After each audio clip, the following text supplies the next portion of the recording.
So Chris, do you have any like comments on that? Like, what about lowering the rims in the WNBA? Yeah, if they lower the rims and there's more highlight plays, that's what draws a lot of people's attention. When you look at high school basketball, college basketball, professional basketball, in the male setting, what is it that they can do that has you going, I got to go see this game? What star athlete are you going to go watch? For example, last season, we had Michael Porter Jr., the top basketball player in the country, right? People would fill the stands. I went back to my old high school. I almost didn't get in, but thank goodness I knew some folks. They're like, yeah, kid, you just go stand over there and you're good to go. Cool. So that's a perfect example. Now in the WNBA, high school women's sports, you don't really hear names like that. And when you do, when they get to the WNBA, they kind of either go ahead. They're probably dunking. Well, yeah. Unless you're what's the name that went to UW? Plum, Kelsey Plum. You guys know about her, right? No. First round pick with Markel. Bing, my point exactly. So I'm like, who is he talking exactly. about? Kelsey Plum, she went to UW, leading scorer. Not San Antonio. I forget what. Yeah, it was San Antonio. She got drafted to San Antonio and WNBA, and she's elite. Like, go watch her YouTube videos. She can ball. How tall is she? She's dope. Can she dunk? I think no. She's about 5'9". She ain't tall. She's a point guard. If the rims were lower, she could dunk. Yeah, she probably still could dunk. If the rims are lower, but then we got to figure out how low the rims got to be. Because you got to remember, a lot instead of 10 feet at 8, at like let's say you gonna put them at 8 feet? No, I didn't say 8 feet. At like 9.5. No, like wait, if you go like instead of 10 feet, you go like 8 feet 10 inches. No, don't put 8, 10. No, you gotta put at least 9.5. No, why would you do 9.5? That's a full. No, you gotta actually give them the chance to be. Because most of the 6-foot players, if the rims are 9 feet, 9.5, could probably still dunk. Yes, but can you imagine how much the score like? I don't want no. Yes, there would be the same level as what LeBron literally could jump as high as the top of the backboard. No, I don't want to lower that low. Yes, I do. I want to see those plays. I want to see that level of physicality. No. And that goes back to my. And that goes back to my point about entertaining. You see, he wants to be entertained. He don't want to see a bunch of missed layups. This is an opportunity for girls to show that they can get up too. In the WNBA, you got 2-3 girls that can possibly dunk on 10 feet. In the NBA, there's 400, I think 60. I can't remember the number. I always get it wrong. There's over 400 players in the NBA. I guarantee you, almost every single one of them can dunk. Every single one. Yeah. Now, is it something that matters? Is that something that's going to keep in the league? No. But when it comes down to how they got in the league, their athleticism, can they shoot, dunking, it helps you out just a little bit. Can you imagine if you've seen a 5'4" dude just walk into a gym and dunk it? I want him on my team. You know why? Because he can jump. He might not be able to shoot. He might not be able to get his own shot. But you know what you can do? On a fast break, you can say, hey, bro, I'm going to throw it up to you. Go get it. And your team's all pumped and excited. But the only thing he can do is dunk. You don't need to play no defense. You just say, hey, bro, I'm going to throw it up. Go get it. I guarantee you that's what you're going to do. You see a 5-foot dude in there that can jump, and he can't shoot, can't play no defense, you're like, damn, I got to get him, bro. He got bunnies. Hey, bro, you're on my team. Let's get it. Because you want to see what he can do. It's the same philosophy when you look at WNBA, the NBA. I want to get someone that I know can entertain me and can do something. You're not going to pick up nobody that brings nothing to the table. You look at some of these white athletes. What are they really good at doing? Knocking down a three ball. A three ball, what good is he doing you? You're not going to pick him up, right? Exactly. So you got a 7-foot guy that can rebound and dunk. I'm getting him because he's big as hell. He's going to sit in the paint. So when you look at the WNBA, they don't have that energy. They don't have that, ooh, yeah, Brittany Griner had it for a minute. But then all this scandal stuff about her and her girl, all this other crap got in the way of it. And now, how's Brittany Griner doing now? You tell me.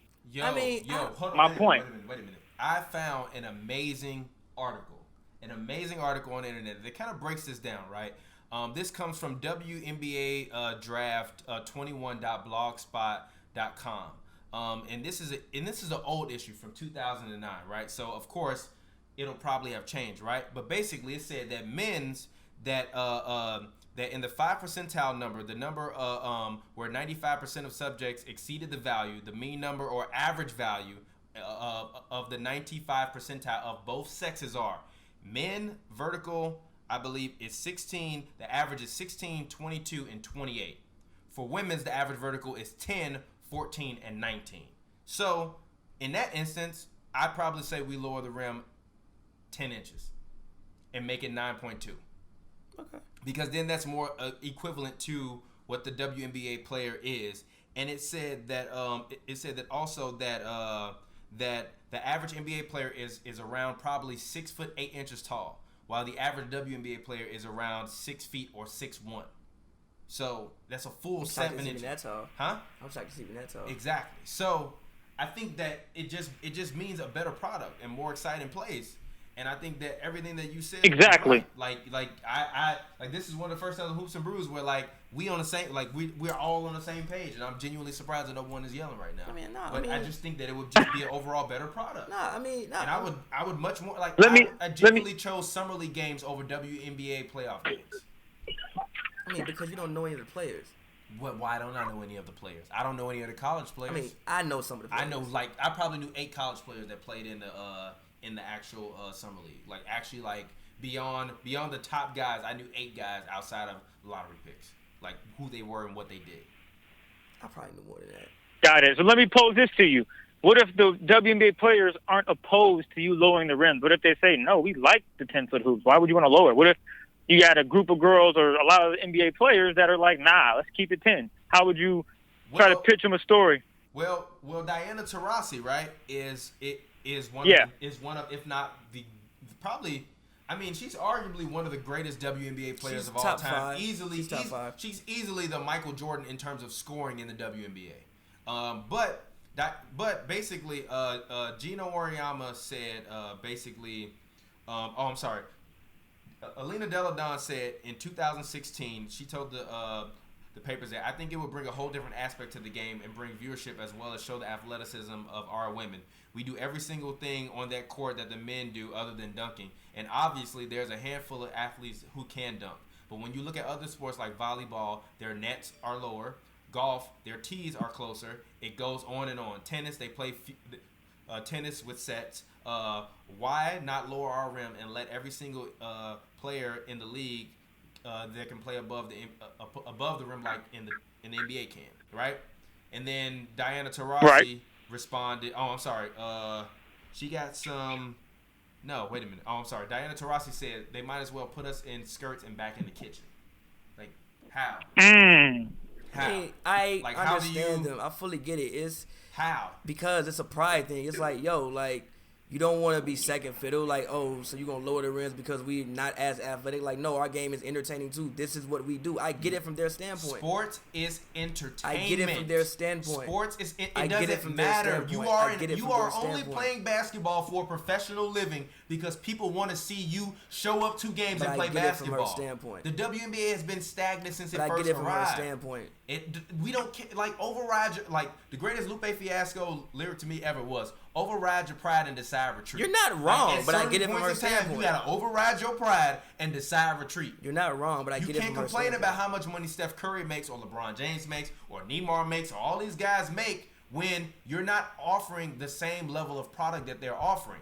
And you could easily change that by changing a couple aspects. But your pride is telling you that you will feel inferior when, if you look, as Deladon said, in all of the sports where there are women's and men's divisions, there are always clear differences in terms of the things being lowered in terms of the verticality or the athleticism. So I don't understand why you're feeling offended. There's no need to feel offended. You're going to have a better product. Instead of Diana Taurasi being the one person to score all these points, like, imagine a WNBA player that can come in and like be like a D Wade or something like that. There are a lot of WNBA players that come in. Yeah, but I'm going to the game. I mean, like going to the rim and slamming on people. Do you remember what D Wade was when D Wade was in his prime? Jumping all over the place, blocking shots, dunking on people, diving out of bounds, going crazy like that. Like, imagine all the WNBA players having the same potential. Would you still watch? Yes, I would actually watch it. I don't know if I would even watch it. I saw highlights of Deladon coming down the lane and slamming on Diana Taurasi, bro, I'm going to replay that and I'm going to gif it and I'm going to make a meme out of it. I still don't know if I would actually watch that many games, honestly. I still don't know. I might watch a couple playoff games. I'm not watching a regular WNBA game. But you don't know because you haven't seen the product yet. I can tell you. I wouldn't.